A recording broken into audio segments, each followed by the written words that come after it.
Hello, everybody, and welcome to the Tuesday Night Music Show, where occasionally we actually talk about music.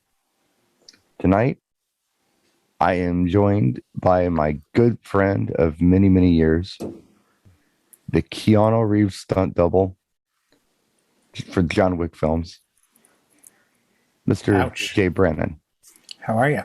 From Swingin', Temecula, California. Swinging, Temecula, California. Just a swingin'. Just drinking seltzer. You are going to be so happy because the first topic I want to talk about tonight involves money.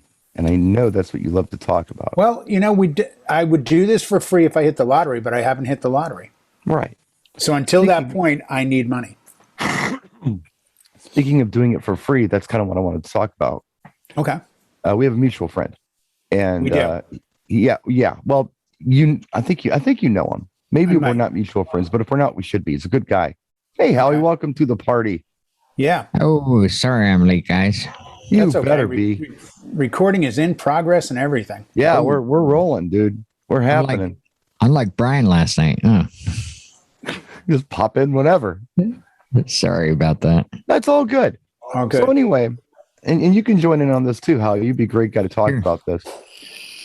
Okay, so there's a guy that I know. I don't know if Jay knows him. I don't know if you know him, but I know him. And I know we have mutual friends, but Right. he's on the East Coast. He's a DJ who provides a premium service in his market. And he charges a premium price for this service. As he should. Right. So he gets a message today from his brother. All right. His brother, and I'll be vague about this because I don't want to throw anybody under the bus. Okay. His brother holds political office. Yep. Okay. And his brother is really good friends with the judge in the community he represents. That's pretty vague, right? Yeah. Okay. We're not Big giving enough. I don't know who you're talking about. So Doesn't that's matter good. who I'm talking about. Doesn't matter. You're not supposed to know who I'm talking about. That's Good. my point. So, Good. so he gets this message from his brother today that says, "Hey, what's going on? I've got this thing going on I don't know what it was, December 9th or whatever. And it's at this rather prestigious venue, this really nice venue in this cool area where they all live. And the judge and we ride bikes with these people that we're going to have this event for. Can you DJ it? We can't pay you any money, but we'll feed you and your family if you bring them." And he's like, is he trying to punk me here? And he realized, no, he's serious. He really wants me to do this event for him and his friend and their friends they ride bicycles with for free. He's like, how should I respond to this? So this isn't a charitable contribution because they're doing some fundraiser that this is just a bunch of guys hanging out and they want him to DJ for free. Sounds like it. It sounds like, I mean, who knows? It could be a political fundraiser, but He's holding it over his head by saying it's for me and the judge. Yeah. That's unfair of the brother in a big way. Well, I don't know. I know Howie has a brother. I know you don't, Jay, but you have sisters. No. And if you're anything like me with my one biological brother that I have, I'm not afraid to tell him when he's out of line, he's being a moron. I'll get right in his face and tell him he's being stupid. I know all relationships aren't like that. But that's a toughie, you know? I mean, it's kind of an insult to him because he's a professional. He wouldn't ask his brother to do something for free. No. Because he could ask his brother, as someone that holds political office, to show up at something to show that this politically office person, you know, validates this other person thing. I mean, it's You know not what I'm like saying? he Like, said, if my brother was the congressman, I could say, hey, I'm doing this event. Do you mind showing up? Because then they can say, oh my gosh, he's not a Brannan congressman. was I there. believe it's an appointed position Okay. that he has. So I So don't it's a think it's a government hack. fundraiser. If it, I mean, I don't know, maybe it is, but if it is a fundraiser, he didn't specifically say it was in the message. It doesn't sound like it is. I think what it is simply, hey, dude, we're having a party and we want you to DJ it for free. It's for this judge and I. The fact that he said it's for a judge, if he had just said, what are you doing December 9th? You want to play some tunes for a bunch of guys that I'm friends with? I mean, I can't really pay you. It wouldn't have made Facebook. But when he mentioned the judge and this and that, he made it something, I mean, we all get this. I get this all the time. And I get that look of shock. People are like, you charge how much? I thought DJs were like free to $100. I mean, I don't know the particulars on this, but it sounds to me like in this message, I don't know who could see it. So again, I don't want to throw anybody under the bus, but it sounds like in this message, what he's suggesting is his brother and this judge aren't exactly broke. And this venue they're holding this at isn't exactly budget. Does this guy ever work at this venue? Yeah, it's a nice, it's kind of like a swank area of town. Right. Then there's his answer. The answer is no. Right. And the answer is no, because I work at that venue. They know me at that venue and they know I charge a lot of money. Well, I don't know that he. And if the word gets out that I'm doing this on the cuff, it would be like, it's in Fisherman's Wharf, or it's in Chinatown, or it's in the Third Ward, or it's on the East Side. It's a side of town that is rather in San Francisco. High. No, not in San Francisco, but it's like that. I mean, it's not like it's a venue that I think he's familiar with particularly, but it's a side of town that is not a cheap date. Anything there is. So I don't know if he knows the specific venue or not.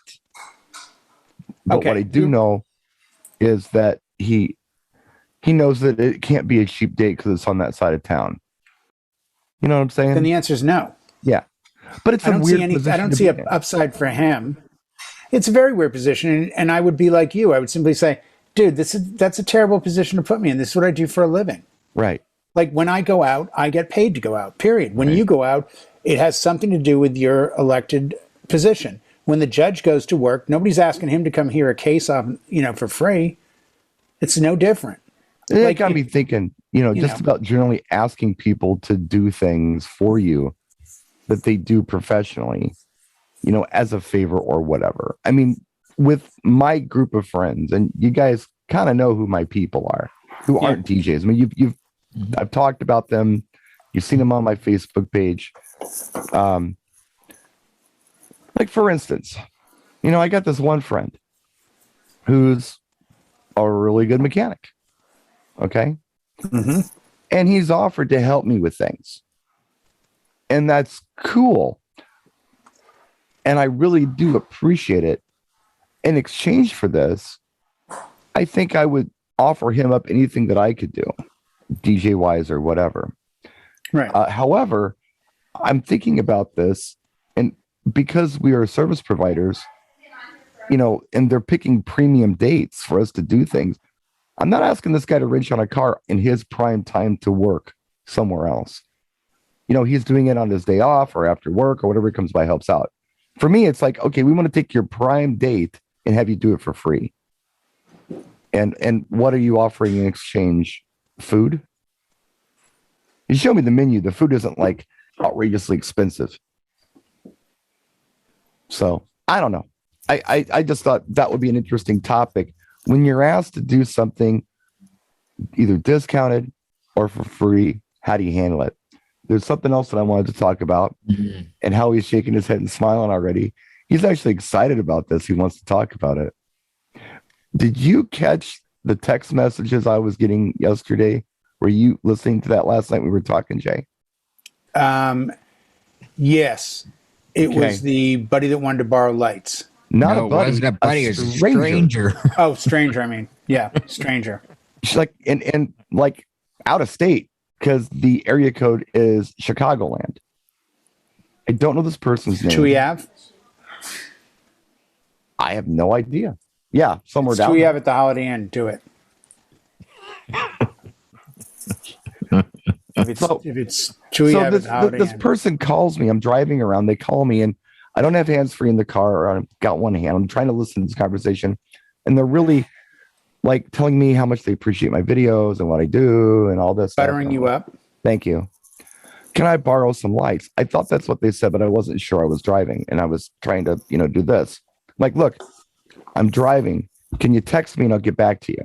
and tell me what this is regarding, and I'll get back to you. So I was running around a lot yesterday. I had some things I had to do for my mom and such. And I got 2 more calls from this person. I'm like, wait a minute, I haven't seen a text yet.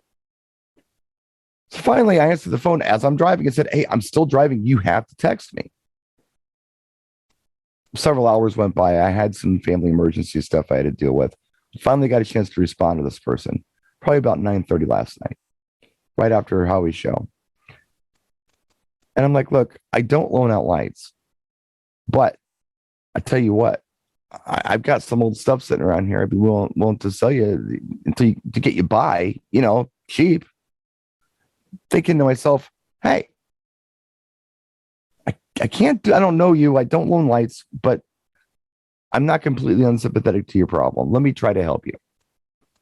Because what I'm thinking is, and I've been thrown under the bus before with this kind of stuff, where you want to help somebody thinking it's going to be a networking opportunity or whatever. It's either a loan or a rental. It doesn't come back. The check bounces. I have to worry about this and chase it down. Not only that, but I'm taking time out of my day to, send the stuff off and receive it when it comes back. And it's usually on their schedule when they can come around and do this. Otherwise, I'm doing the running around on it. So I'm thinking to myself, if I'm going to help somebody, it's going to be a clean transaction. Here it is. It belongs to you now. Here's the money. And I was even going to be like, hey, what do you got? $50, $100. What do you got? Let me help you. Let me see what I can do for that money. And then you own this and you're on your way. And he texts me back. He's like, now, can I just borrow them? And then he starts asking for specific lights. And Jay, now that you mentioned it, you did make the suggestion on how to reply to that. Because I said, man, I'm sorry, I don't loan lights. And you had said, and because this was for a prep rally, Jay had suggested, hey, why don't you see if like the AV department or somebody has some lights they can use? Maybe they do, and that could help them out. Sure. Yeah, totally. They have lights at school, I'm sure. I made the suggestion, and he came back with, okay, thank you, in a conversation. That was good. I think there's always, and we could have this discussion for a million years. There are just people in the world, and I'm not going to throw a generation under the bus or say it's 20-year-olds or 30-year-olds. Yes, you will. But I'm noticing more and more that there are certain segments that don't understand the value. Mm-hmm. Like, if I had to go shovel dirt for 2 years to buy a light, all they see is I have the light. They don't know what went into getting the light. Yeah. And I think that's the same with skill, talent, music. Mm-hmm. I've had a couple of people reach out to me on Facebook and say, how much to sell me your hard drive? And I'm like, no amount of money. Yeah. No amount of money. I wouldn't do it. It's illegal. Right. It's completely and utterly disrespectful to the artists that I possess because of what they've done and I paid for. And you know what? I'll be honest. And if you think I'm a jerk, think I'm a jerk. I don't care. I had to struggle to get the hard drive I have. Well, I earned it. Let me reply if I know you, if you're in my market and I know you and you're like, dude, I got this gig and they're doing a second room, anyway, do you have a couple of par cans like you could hook me up with? Yeah, what do you need? Well, of course. Literally, I need like 2 or 3 par cans. Anybody in this room. It's a charity gig. It's this and that. No problem. I got you. Whatever. What happens is, hey, man, do you have any like battery powered? What? No, I don't. Well, I saw your video. Yeah. It's like, no, I don't. Well, Jay, I mean, if you ask for something, I'd be happy to loan it to you. Howie, of course, you can take anything you want. We're friends. Take it. If it helps you out, take it. Yeah. And I don't keep score, with helping out friends. That's just how I do Same things. Here. Yeah. Some people want to, okay, well, it's going to be this and this and this for rental fee. I don't do that. I'm like, you know what? It belongs to you. But I'm not hesitating to ask you if I need something in return. That's how I do things. That's how I like to do things. And like I say, I don't keep score, but I'm not going to say, oh my God, I really need a hand with something.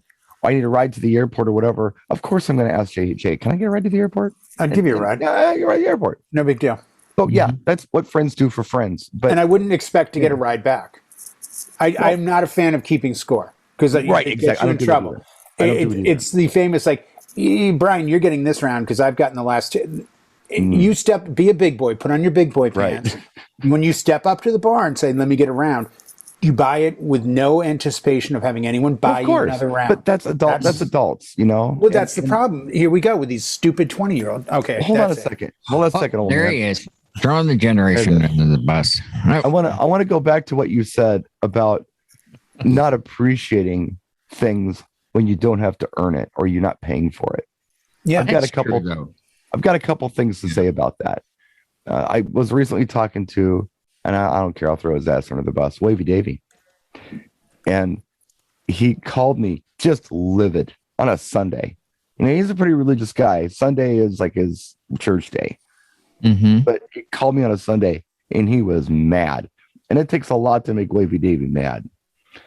What had happened was he's taking these martial arts classes. And there was somebody in the class who was getting married, and they asked him, hey, can you hook me up? And can I get like this family discount price or something? He's like, sure, I'll do your wedding. You can't. Well, he said he would. And he'd do it for this discounted price, which wasn't much. He told me what it was, and I'm like, what? Wait, but wasn't much of a discount or wasn't much of money for Wavy Davy? Both. Well, no, it was a big discount, and it wasn't much for Dave. Oh, yeah, that's stupid. Wow. Yeah, it was like, can you even cover expenses for that? But he was trying to be a nice guy. Then this guy tells him, I need money you for and nice 10 guy hours. never work together. Hold on a second. I need you for 10 hours. Oh. I need you for ceremony and reception. Yep. I need to have 2 in-person meetings with you and my fiance and our family to plan this. I need you to attend the rehearsal. By the way, this is an hour and a half away. No. And he's like, I told him. No. Finally, I'm like, look, when he calls, it triggers me. I have to let my wife answer the call because I can't even take the call. No, he can take the call and he can say, no, I've decided I'm not doing it. That's what he did. He finally told him, he said, look, we're done. This isn't what we started with, and here's the deal. I quit. Well, I have to do DJ. something. Yeah. I will never I understand why, because the perception is often that we're the goofy guy who's like, the tie around our head and we're playing the YMCA all night wearing a cowboy hat and a construction hat. And it's exactly what happened at the first takeover back at Riviera when it went cool. And then it all went to pot because the mobile guys showed up and they tried to dress like the village people and they started screaming and yelling. The screaming and yelling part was thank you very much. The screaming and yelling part. But they did it because they were attention seekers, because that's their platform. I don't want to go on that fork right now on this one. What I want to talk about is a resolve for this. How do you work with something like this? I mean, I attempted to do it with the text message, but I got a really good tip from a multi-op owner that I worked for when I was a kid. When I was first out there doing weddings and stuff as a mobile guy. And we were talking about friends and family pricing. And he gave me this bit of knowledge that I would be wise to always take into consideration when something like this comes up. Yeah. He said, when it comes to friends and family discounts for weddings, I don't give them. I charge them full price. Yeah. And the reason I charge them full price is because I've learned through experience that when I don't, they take advantage. They don't value you or respect you as a professional. No. And they ask for things and they're demanding and they're a pain in the butt and nothing's ever good enough. And they want more and they want more and they want more. I can't do that anymore. So here's how I handle it. They ask me to do it. I say, fine. I give them the regular price. And then they respect me. And I do the event. And there's never a problem. At the end of the night, if everything's been fine and cool and all that, when it comes time for them to write me a check, which is how we used to do it back in the 80s. I was like, whoa, wait a second. He said, I will say to them, you know what? This one's on me. And I thought, you know what? That's the way to handle it. I get the way he's doing it. That's the way to handle it. Because they treated him with respect up They till tell you that. what, just write it for half or whatever he wants to do. But it's not that you can't give it. It's that you can't give them the impression that you're not valuable. You're going to do it for nothing. And, I don't know. I think it's a good idea. Along those lines, I'm going to make two statements. One, discounting your services should never come from anyone's mouth but your own. If you don't initiate the discount, don't give it. You know what? I agree with you on someone that. says to you, hey, how much of a discount? I don't offer discounts. I have people all the time. Hey, my wife will say, hey, my friend at work's doing this thing and this thing. I'm like, this is my fee. Oh, I'm like, yeah, that's what I charge. And I'll do a great job and they'll be very happy. So I never offer, if I offer you a discount, if someone comes to me after what my wife went through and says to me this October, hey, Wednesday, we're doing this thing. It's a breast cancer thing. Is there any way? Yeah, I'll do it. Now, it'll come out of my mouth that I'll do it at whatever I offer. On your terms. On my terms, 100%. Yeah. The other thing is this. You will get this. If you're a new DJ, old DJ, it doesn't matter. You will get the charities that will come to you and say, hey, we're a charity, which is another way of opening a door by saying, and we're looking for a discount. We need a discount. I tell every charity in the last 10 years, because I got burned twice on, oh, I'll do it for free because the exposure. Well, until my bank accepts exposure as income money, Visa does. I've tried twice to pay Citibank Visa with exposure money, didn't accept it. So I simply say, oh, you're a charity? Well, if it's on a weeknight, I offer a 50% discount on my standard fees. So what would that cost us for 4 hours? $800. Really? Yes. I just turned down, and it's an actual event. I got cover offered for expenses that way. I got offered an event for 9/11. The phone call very quickly went, you will DJ from 8 a.m. till 8 p.m. at the LA Convention Center. You will keep 200 people for 2 hours pumped up 6 times over to 12 hours. I said, no problem. We also need a separate DJ. I said, I can do a system with a 2-hour playlist playing in the waiting room as the other 200 wait to come in. When can I load in? The day before. Okay. What about the day of? What time can I get in? Okay. We go over all the logistics. I said, I will send you a quote. And they said, we're telling you up front, we're on a very strict budget. I said, I'm going to tell you up front, I'm almost 1,000% sure I will be well out of your budget. But I will send you a budget and I will break it down. And I flat out came out and said, here's my pitch. And I think I pitched them a discounted rate from my mouth of $3,000. Now you look at that and say, dude, that's the best you could do?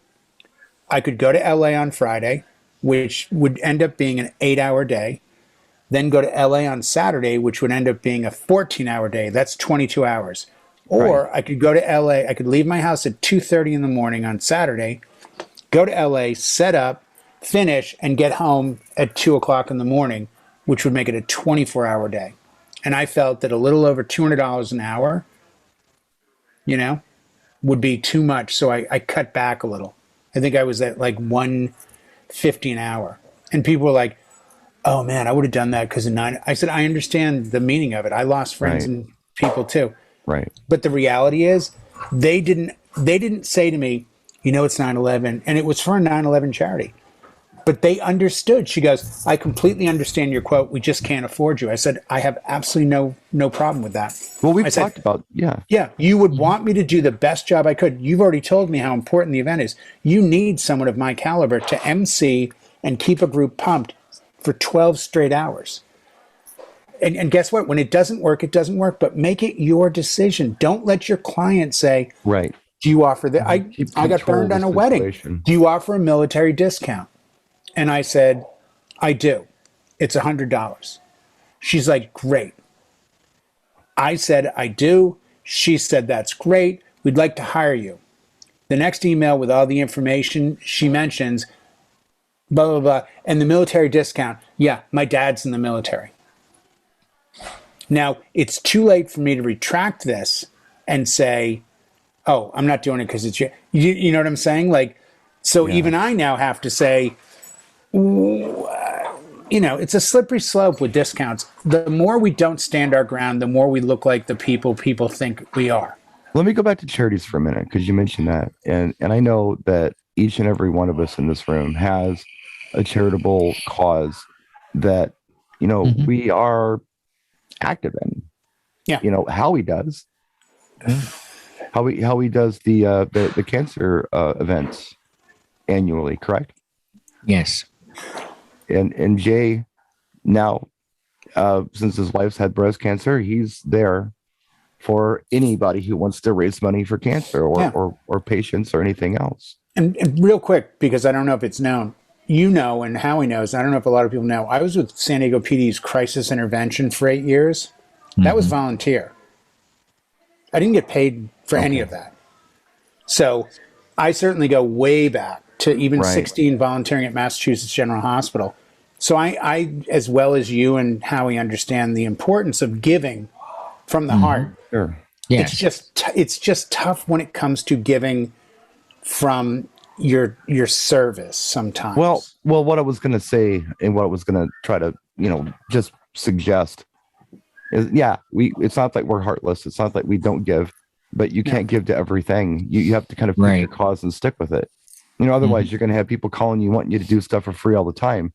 For me, it's stroke, brain injury. Obviously I've done that and it's cool. I've never been asked to do an event for something like that. But if I were, I think it'd be a great person to do it, to show, hey, look, I'm obviously got some issues here, but I'm here providing this service at this caliber. And you know what? You'd be an inspiration. I might even get real exposure from that. That might actually be like real exposure. That would mean something because it's close to me. Absolutely. The other thing that I've never done, but if I were asked to do it, I would definitely take into consideration and probably do it, would be anything that has to do with Special Olympics or people, with cognitive disorders. My stepson, he's intellectually probably about 6. Goodwill, Special Olympics. Sure. They've done an awful lot for him. Let me give back. So I have causes. And what I wanted to kind of segue into with this is that sometimes you might have, let's just say a charitable event for now. It could be any event, but let's say it's a charitable event. Sure. They come at you and they say, look, we have a budget. I think the follow-up question should be, what is that budget? Yeah. And hypothetically speaking, let's just say that it's $500, just for a number. We have $500 to spend. I think what you can do sometimes with that, whether this is your cause or not, is negotiate on that. I think it's an open for negotiation. It's kind of like if you're going to go buy a car or if you're going to go buy a house, you put an offer there's always other money in the budget that you could maybe tap into. But the question becomes, will you feel good about it's so is that subjective, really the question? Though. But you say, well, I really need 800. Well, no. Like I hate those situations where it's like, we have a budget of 500 and you're like, the magic number in my head is 750. Right. Am I supposed to say to them, nope, not going to do it? Or no, am I supposed to say to them, I think find 250 more for me and we're in. We both know some of that money goes to crap. Goes to crap. Meaning that they'll spend it on stupid stuff like, look, we bought extra balloons. Trust me, the balloons won't matter. All I was going to say is sometimes this is an opening for negotiations. I don't think you necessarily always have to flop on that number. I think if you are candid with these people and you say, hey, look, I can't even cover expenses for that. I tell you what I'll do. Normally I'll charge, quite a bit more than this. Right. But if you'll do 750, I can cover expenses and I can help you out. Now, if they can't do it, that's okay. Right. Now, but as you had suggested earlier, when it comes to a discount, it has to come you should be the shot caller. 100%. Now, if they say, hey, we've got a budget of, doesn't matter how much money it is. If it's 500, if it's 200, if it's 800, if it's 2,000, and you can work within that budget and you want to take it, fine. But if it's going to affect your bottom line to the point where you're going to be paying out of pocket, then, I mean, you can't do that. You have to say, look, you got to at least cover my expenses. But you also have to look at the big picture. And the reason the 9/11 thing was so familiar was because for 3 straight years, I donated my services at a discount that we agreed upon to do 2 hours of meal prep, which meant I was playing music in a gym for 600 people and pretty much on the mic the whole time. Like, hey, table 7 just made 100 more meals, and whoa, check it out. And no, I understand that. Keeping that event people was ramped quite involved. up. Yeah. Now, on the surface, it came to me at a point because we negotiated like, well, it's mileage, it's an hour and a half drive, and this and that, and we came to a number that they were comfortable with. And it was an hour and a half that I did this, and I'll just tell you the number with driving and everything. Came the number of $400, and it was on a Friday. I hadn't booked it. It was like a month out. I'm like, it's 400 I don't have. It's a good cause. I feel okay about it.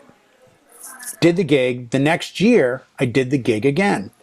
But the difference was after this gig, the CEO of the bank comes over or the organization and says, are you available in 3 months on a Saturday in February?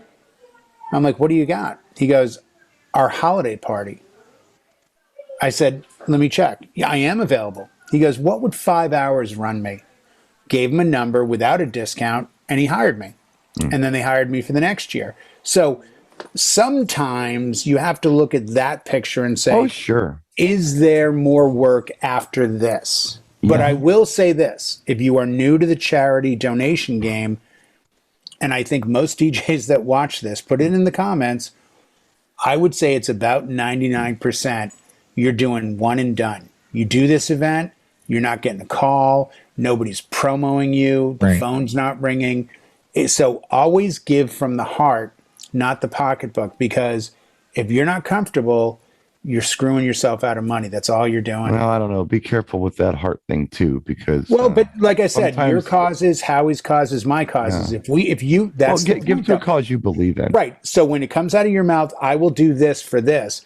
That's on your grounds. You can't be upset about it. Like, but hey, we're having a charity the Humane Society, and you say no. They're like, you hate puppies and kittens, huh? No. Oh no, I love puppies. Right, but you could do charities every single freaking day. I mean, there's no shortage of people that need money in these tough times. Yeah. And there are times that even I will go out of my way to look for things and go, man, we got to do something with this. We got to do something with that. Will you offer this? Will you offer that? Give me a better night. Give me a Wednesday where I know I'm not doing anything, or give me a Thursday, and maybe that's a negotiation, Brian. Maybe it's before this event takes place, is there some way you could do something different on a different night? Because that's a prime night on a Saturday or a Friday, or December 9th is a Thursday. I know because I'm already booked. I know it's a Thursday. So it's a holiday party night. It's the beginning of December. I mean, he might be kissing away more money than he's ever going to see. And bottom line, you're right, I don't have a brother, but my family, I am trusting, would not come to me with this, hey, can you hook me up with this discount? They wouldn't do it. Well, I know Howie and I have brothers, and so is it a brother thing and not a sister thing? Well, I don't know how it works with sisters. I do have one sister I feel one way about, and one sister I feel the other way about. My sister, but I might hesitate a little bit to really get in my sister's faces. My brother, on the other hand, no, I won't get in his face because we're that way. We have that kind of relationship. I don't know if you've ever gotten in a fight with your sisters before, but I've been in a fight with my brother, and Howie's been in a fight with his brother. It's a different deal. So you're not afraid to say, hey, don't be stupid. I don't know. I got one sister. Political people get a lot of money and they get a lot of donations, and they're constantly peddling, like, help me with my reelection, or help me with whatever, or help me with this. It might just be to him now second nature to look at his brother as just another piece of the puzzle to put into place for what he wants. Which means, but that do this for free. I don't know. I just thought it would be an interesting topic to no, I totally agree. My dog's got the zoomies. I apologize. Well, while your dog zooming over there, doing the Zumba or whatever your dog does. Well, you know what zoomies are? I didn't know until recently. It's when the dog suddenly goes from laying down to ballistic missile speed running around the house and like just going nuts, and they call it the zoomies. Anyone with a puppy or a dog will know what I'm talking about. They just literally lose their S. And they just go ballistic. I'm like, what are they doing? That's the zoomies. I looked it up, and it's an actual thing. It means they're happy and healthy. So if I said to you, Jay, Yes. that I'm going to let you pick a topic to talk about for the next 10 minutes, Okay. but you're not allowed to talk about money. Mm-hmm. You're not allowed to complain about these kids today. Won't do it. You're not allowed to complain about this ain't music. What would you choose to talk about? I gotta be honest with you, Brian. I've been pretty fired up this morning talking to a few people on the phone about a certain top 500 songs. I'm not gonna lie to you. Not gonna lie to you, Brian. Yep. Not gonna lie to you, Brian. Off camera last night, we had a look at Rolling Stones Still not happy. top 500 songs. Outcast number 10. Are you high? Seriously. Well, at least Seriously. it was Missy Elliott and Public Enemy in the top 10 of the top 500 greatest songs of all time. And I had a DJ on the phone who admittedly does not like the Beatles. Are you kidding He's me? in his 40s, who's obviously from either Canada or insane or both. Because he's from Canada. And I said, like, okay, that makes no sense to me at all. But he goes, but I would put them on the list. I said, no, they're on the list. They're just not in the top 10. I go, which would you rank higher? John Lennon, Imagine, or Public Enemy, Fight the Power? He goes, John Lennon. I go, you're wrong. I'm okay now. I've kind of gotten over the initial burst, but I'm going to write my own list. Excuse me. I'm going to come up with at least 50 to 100 songs that I consider to be the greatest of all time. And I'm going to do it in regards to their impact. I don't have to like them all. I don't have to be the biggest Doors fan, but I can say, guys, Light My Fire, impact, different groups. Like, I didn't see CCR on there. There's a lot of stuff that just got thrown away. And you can argue the age thing, like, oh no, we should have this. I think where it will kill us, and it'll put me in the grave in 17 years, is when they come up with, oh yeah, here's the newest one, and WAP is number 2 or something, Number 3, Migos. Like, okay, that's it. Just kill me now. Long story short, I mean, in regards to that list, my thoughts on it was they surveyed a lot of people from the hip hop community, and I am of the suspicion that they're sticking together. They're trying to do a lot of self-promotion. They're trying to prove a point, legitimize their art form. Therefore, they've padded their top 50, which is what they were supposed to submit, with self-serving things. That's part one of my suspicion of this list. Part two of my suspicion of this list is that a lot of the people in music today, especially if you're into hip hop and you're into rap, perhaps you haven't really expanded your musical palette beyond that. You would think with the way they steal samples from old artists that they would more than know that they would more than know. Though. That's a producer that does that. Well, if the artist doesn't know what they're singing over or rapping over, then the artist is an idiot as well. Like, if you're not even aware of what you're putting out. Knew what Artie the One Man Party was when she sampled that? I don't think she did. I don't think so. Nor do I think she sat through the meeting. Yeah, no, and I understand that. I do. I just think it speaks to the turmoil that is, I think it's time to call Penelope. What's Penelope's last name, Howie? Spires. I think it's Spires. She did Fast Times at Ridgemont High, but her big thing in my book was Decline of the Western Civilizations Part 1 and 2, the punk and the metal years. I think it's Penelope Spires or Spires. I think it's time for her to do a new one and call it Decline of the Western Civilization Part 3, music industry in disarray or in turmoil, because you've now built this kind of friction of, us and them, and us being, we love music, and even if I don't love Bill Haley and the Comets, I understand how important the song was. I understand how important, Peggy Sue was by Buddy Holly. And then people that are like, none of that stuff matters. No, it absolutely does. And I find it funny in a world that this statement is made by 20 and 30 and 40-year-olds on a daily basis. If you don't remember your history, you're destined to relive it. Really? So that's only for you to say and not for me? Like, come on. I remember that history. And I think it's important that everyone else does as well. And considering, Robert Johnson is ground zero, in my opinion, for last century's real musical thing. You could argue Bessie Smith maybe, or I'm sure there's someone before him, even I don't know. But let's at least start at ground zero with Robert Smith. Hold on a second, Jay. You were born in the 60s. Yeah. All right. You are a music Robert guy. Johnson. Okay. What's that? Right.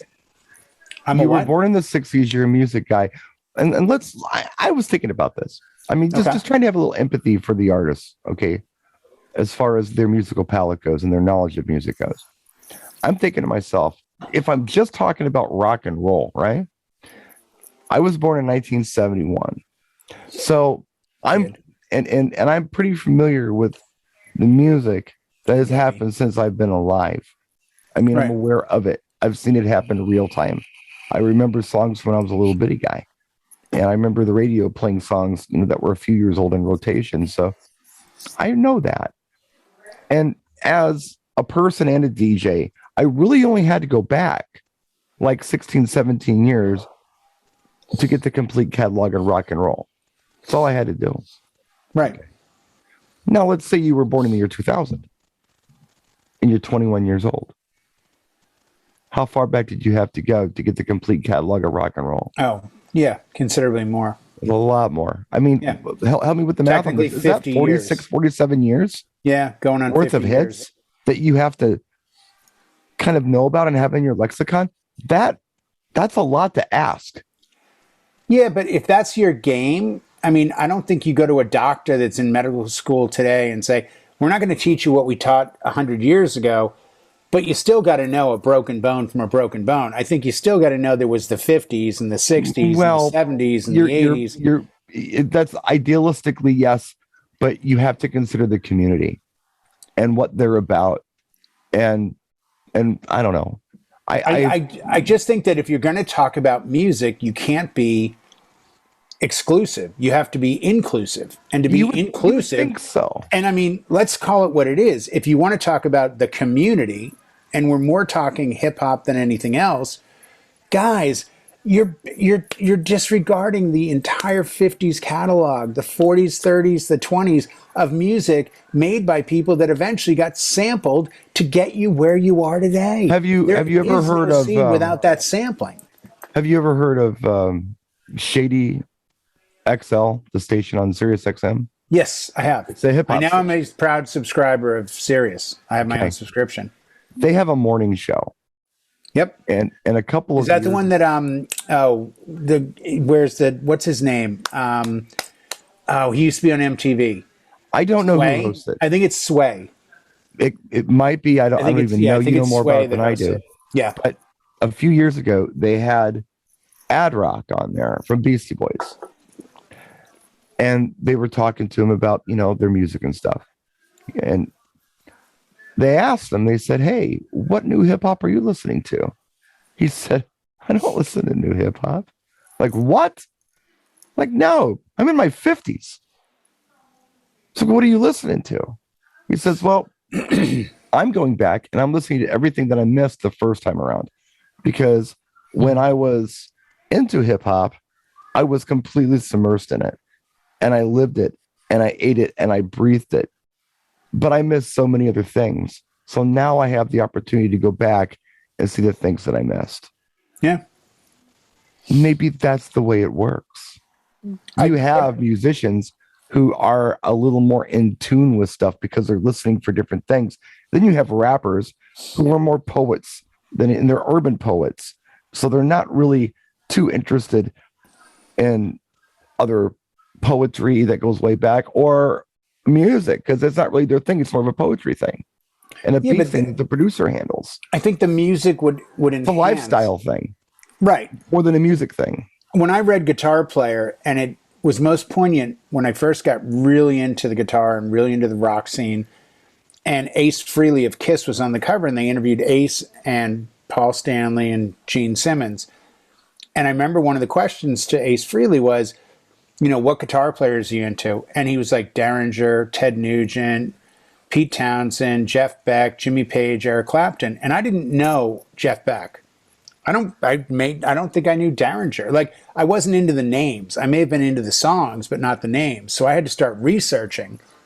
And I noticed a trend of musicians, and it's still true today. They differentiate what they like and love with new people that have talent. Like, they'll say, oh man, I'm really into Gary Moore. I'm really into, this guy, Jeff Beck, the trilogy or the Trinity, Clapton, Beck, and Page from the Yardbirds. And now I'm listening to that more and more because I don't have time to find new music as you get older, because you have jobs and responsibilities and kids and families and all that. But they'll hear new things and go, but I found this guy BSR and he's amazingly talented. He does this thing. But yeah, when I go home, I'm still listening to like Led Zeppelin 1. Sure. I'm curious though, if you're a new musician and you're doing, hip hop or R&B or rock, are you also doing that? Are you now just going, yeah, I'm really only listening to Metallica, the Black Album. I'm really only listening to this, the stuff of the 90s because now I'm in my 20s. Yeah, like if I read an article and I said, who are you into? Would you do the same thing that they did then? Would you go back one generation? I don't know. I can tell you this, though. I remember when Party in the USA came out. Miley Cyrus. That was 2009, right? Was it that long ago? Yeah. I played it the other night and packed the dance floor. Oh, yeah. It's still a big hit for... I had like a 12-minute dance set that I had to do that night, which is a lot of pressure, as you know. 12 minutes is a long It's a long night. It's a very long night. But no one lives. Yeah, that's coming. That's all coming. I said to Christian today, I go, I'm doing sets I remember doing. He's like, what do you mean? I said, I'm playing Petey Pablo Freaka League in and out of Usher, yeah, and in and out of this and this, because I did this set 15, 16 years ago. Like, I'm starting to hear my sets go over again. Does that make sense? Have you found yourself at a gig where you're like, I've done this mix, but I haven't done it in a long time? Well, let me go back to Party in the USA for a minute before you talk about that. So I remember an interview with her. And you know the lyrics to the song. I mean, you've heard them enough times. Totally. And a Britney song was on, and a Jay-Z song was on. Yeah. So the person interviewing her asked her, what's your favorite Jay-Z song? And at the time, she said, I wouldn't recognize a Jay-Z song if you put a gun to my head. I don't listen to Jay-Z. Somebody else wrote the song. I have no idea what that's even about. Now, that's her generation of music. That was usually what was happening at the time. Yeah. And Miley Cyrus still didn't have knowledge of it. Right. No, I'm sure she does now because she's into that whole clique. But at the time, she had no clue. Now, she knew Dolly Parton because it was her godmother. Godmother, yeah. She does a great Jolene. Oh, yeah, she does. But anyway, so that's my only input I have on that. I don't know what new musicians are particularly doing, but I would say Miley Cyrus, like her or not, she's talented. She sings very well. I don't care for her self-promotion stuff and her publicity stunts, but I think she's legit. And she, at the time even, well, that was, 12 years ago, she's changed a lot since then. But at the time, she didn't even have knowledge of Jay-Z, who the hell he was and what his songs were all about. I remember being shocked when someone said, do you have old school at a wedding? And it was probably 2004, 5, 6. And I'm like, yeah. And I'm in my head, I'm like, oh, Public Enemy, Beastie Boys, Run DMC. Like, what are you looking for old school? They're like, like The Chronic. I'm like, The Chronic's only like 13 or 14 years old. Well, to them at that time, that was their old school. Oh, sure. When I was playing Safe House, when Nirvana hit, Yeah. Me trying to do dance stuff, I could either go deep underground, which was over my audience's heads. I mean, it was just too much for them. They weren't those people. They wanted familiar stuff. Right. Or I could play like Jim Blossoms and bullshit that you couldn't really dance to very well, or you try to dance to, but you couldn't really dance to it. Sure. Or I'd have to go back. So I went back to like 1983 and maybe 84, 85, 86, 87. I stayed right there, and they said it was a retro night. Well, those songs were less than 10 years old. I was going to say the songs were like 6 years old. But at the time, because 5 years old. At the time, because of how music had progressed, it was a completely different sound. The instruments were different because there was advancements in keyboards and samplers and such. It was an 808 versus a 909 versus a Lin versus all this stuff. You can kind of recognize. So to them, it was old school because it was dated, but they liked it. So that's all. It's all relative, I guess. And real quick, because it'll only take a second, give me one song that you feel you could play anywhere in the world, well, or any gig, and people that don't know the song wouldn't know it's old. I have mine that I think is the best example of the song that if I play it today for someone, they're never going to say to me, "There's nothing how old is dated." This? Like, what is this? Do you want me to start? Go ahead. I think today, if I go anywhere at any time and I play David Bowie Heroes, there's no way people are going to guess that song is from 1973. I think it's dated. You think Heroes sounds dated? Is it? 73. It's from the later 70s or 80s. Oh, I think it's 73. I don't think it is. Howie, jump in here. I think you're wrong on that one. David Bowie Heroes. That's like Heroes. It's at least 76. Yeah, it's mid 70s for sure. Let's see. I know that because it didn't turn up on Changes 1. And Changes 1 came out in 76. Came up on Changes 2. Okay, well, Wikipedia's wrong. It says 77, so they're wrong. So he was close. He said 76.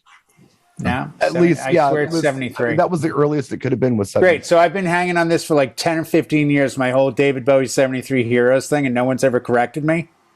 And I get outed in front of 20 or 30 million viewers. This is just great.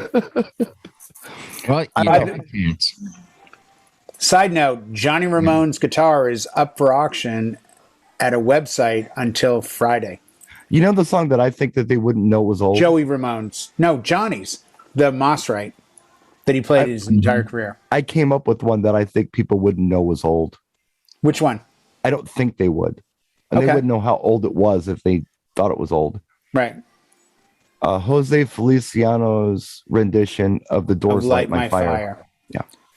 Yeah, you know what? That lives in rarefied air. That really does. That's one of those tracks that you can't really tell what it is, where it is. It could be a folk that's song a good somebody one. did yesterday. Yeah, no, that's a good example. That's a really good example. How about you, Howie? I would Not as say good as Heroes, but that's a good example. Yeah, totally. my pick would be anything by Santana. Santana did bounce around an awful lot with stuff. Yeah, no, that's true. But he's charted in almost every decade. Oh, yeah. And he's, All right, now I got to spend the night working on a second song. That's just great. Well, Right. I'm going to put a fork in this one, not only because we're time, but Yeah, please. I actually This got a is text message from not my somebody. best moments. That call They need was actually lights? a client looking for Oh. a DJ, so I got to get on this. Oh, you got to go. They're calling late at night. So they remember, need somebody. discounts are only given by you. You That's do right. charities. It's on your end. And if this company wants to hire me for anything, we'll do trade straight. Mhm. there you go. Thanks for watching. Hopefully, John doesn't fire us. Hopefully, he keeps us on. Oh, he just texted me. Oh, Train no, that's wreck my of the agent. Izzy Etzkowitz. Never mind. We'll see you next week. Thank you so much for watching. Good night.